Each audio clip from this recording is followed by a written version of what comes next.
despite being the most advanced and studied pipeline project in American history.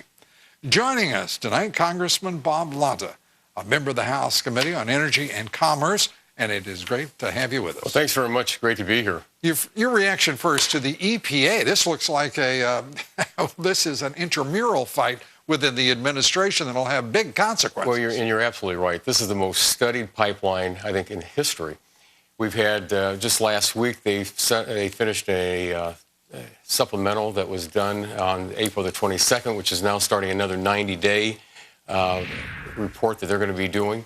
So it really comes down to, they want to study this thing to death. But the big thing is that we've already seen the State Department's already come out and said, you know what, there's insignificant, minimal impact here.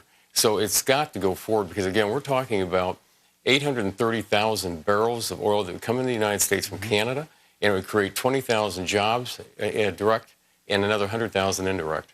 It's been out of the hands of the House of Representatives because this president and this Senate are going to drive policy in nearly almost every instance. But with the EPA now stepping in, it had been the State Department's game to approve, the administration's to approve and move on.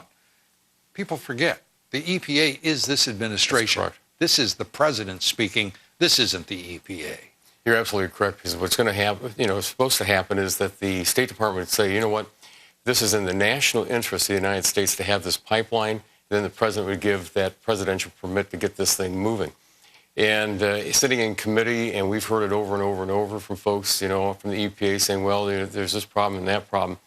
But we want to make sure, again, that this oil is coming to the United States. The Canadians are our best trading partner. Plus, we don't want to see that oil going to China or to India, going to the west coast of Canada and not coming to the United States. There are all sorts of strategic issues that there are, as you mentioned, job issues, the economic issues here.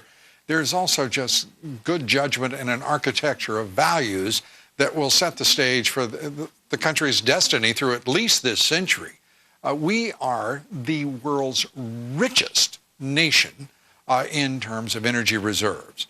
And for this kind of a decision to be taken by the administration, this will be a pivotal issue in the 2014 elections, don't you think? I think so, because especially in those Midwestern states where the pipeline will be coming through, you've got some Senate races out there that are going to be very hotly contested, and they're going to be asking those members or those candidates, where do you stand on this pipeline?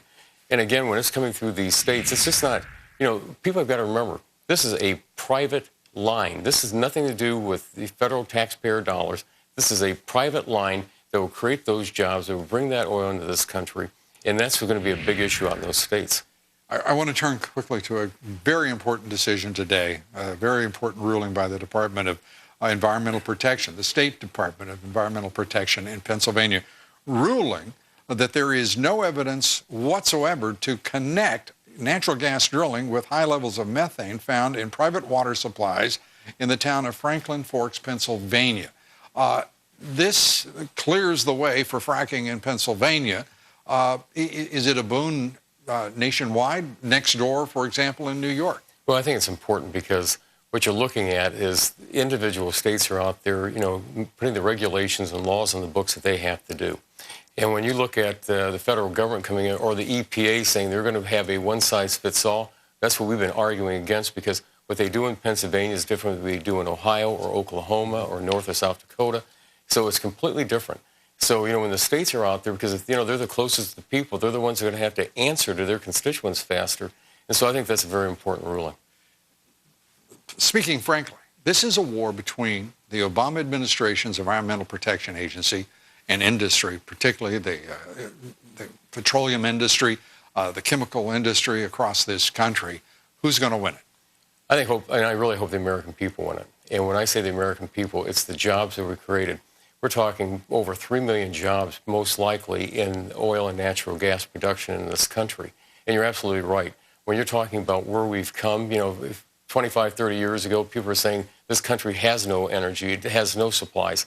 And here we are sitting on this vast amount of natural gas. And I've got 60,000 manufacturing jobs in my district. And I've got a lot of those companies out there that say, you know what, we would love to have our trucks running on natural gas, so let's get it to them. Congressman Robert Latta, we thank you for being here. Well, thanks very much. Look forward to talking to you again soon.